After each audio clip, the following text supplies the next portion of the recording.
기관 투자자들 즉 고래들이 많이 사용하는 대표적인 거래소가 리플 선물 상품을 공식적으로 출시했습니다. 이번 XRP 선물 상품은 한계하게 10,000 XRP 규모로 설정되어 있습니다. 즉 소액 투자자보다는 자금력이 있는 큰손, 특히 기관이나 고래 투자자들이 주로 활용할 수 있는 구조라는 뜻입니다.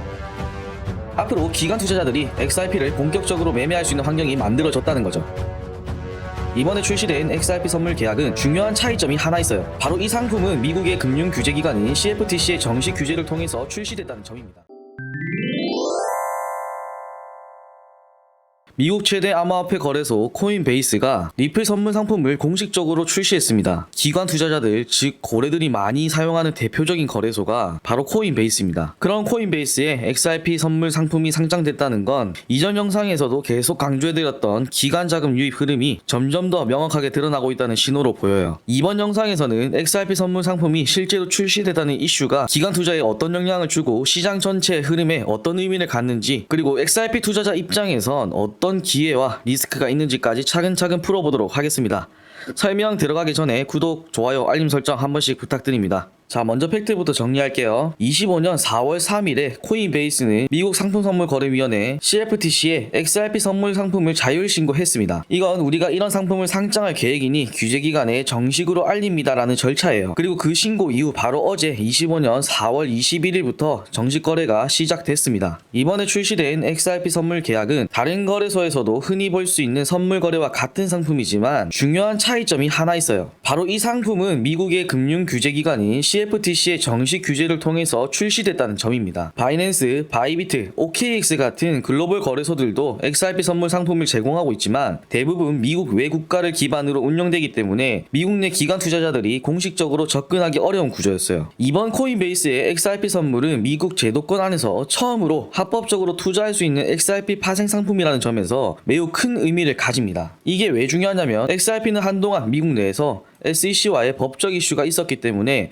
기관 투자자들이 쉽게 접근하지 못했어요. 그런데 이번 상품 출시는 복잡한 숙탁 절차 없이도 XRP 가격에 투자할 수 있는 길이 열린 겁니다. 앞으로 기관 투자자들이 XRP를 본격적으로 매매할 수 있는 환경이 만들어졌다는 거죠. 기관 자금이 들어온다는 건 단순히 거래량이 늘어난다는 의미를 넘어서 거래 구조 자체가 바뀐다는 뜻입니다. 선물 상품은 현물 시장과 다르게 보유하지 않아도 가격을 예측해서 거래할 수 있죠. 그리고 해지 수단으로도 쓰이고 시장 간 차익 거래 전략도 가능합니다. 그만큼 거래 참여자들이 더 다양해지고 시장 가격 형성도 더 정교해지게 됩니다. 그리고 이렇게 제도권 자금이 들어오면 유동성이 커지고 변동성도 이전보다 안정적으로 관리될 수 있어요. 이런 변화는 결국 시장 신뢰도와 가격 안정성에 긍정적인 영향을 줄 수 있다는 뜻입니다. 사실 이런 일이 가능해진 배경에는 미국에서 XRP에 대한 규제 해석이 점점 더 우호적으로 바뀌고 있는 흐름 때문인데, 쉽게 말해서 예전에는 증권인지 아닌지 그리고 불법 아니냐는 이런 불확실한 분위기가 있었는데 최근에는 투자 자산으로 인정해도 괜찮다는 쪽으로 분위기가 많이 달라진 거죠. 2023년 법원 판결 이후로 XRP는 2차 시장에서는 증권으로 간주되지 않는다는 입장이 나왔죠. 여기서 말하는 2차 시장은 우리가 자주 사용하는 업비트나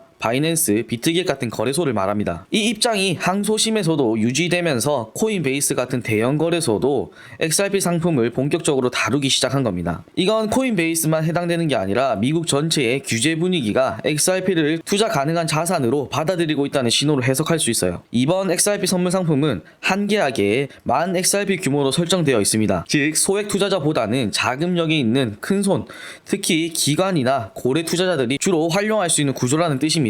이렇게 큰 단위로 거래가 이뤄질 경우 거래량이 빠르게 증가할 가능성이 높아지는데, 그렇게 되면 선물 시장과 현물 시장 사이에서 가격이 서로 영향을 주고받는 가격 연결 현상이 생깁니다. 예를 들어 선물 가격이 현물보다 높게 형성되면 차익 거래자들은 이 차이를 이용해서 이익을 보려고 하겠죠. 이럴 경우 거래자들이 현물 XRP를 대량으로 매수해서 선물 포지션과 균형을 맞추려는 전략을 씁니다. 이런 움직임이 반복되면 결국 현물 시장에서도 수요가 올라가고 자연스럽게 XRP의 가격 상승 압력으로도 이어질 수 있겠죠. 물론 반대로도 흘러갈 수 있기 때문에 양날의 검입니다. 그래도 가장 큰 기대는 이 상품이 실제로 거래되면서 유입되는 거래 규모의 방식이 현물 가격에도 영향을 줄 수 있다는 것, 이게 진짜 핵심 포인트예요. 따라서 XRP 선물 상품 출시는 기관 투자자들에게 명확한 메시지를 던졌다고 봅니다.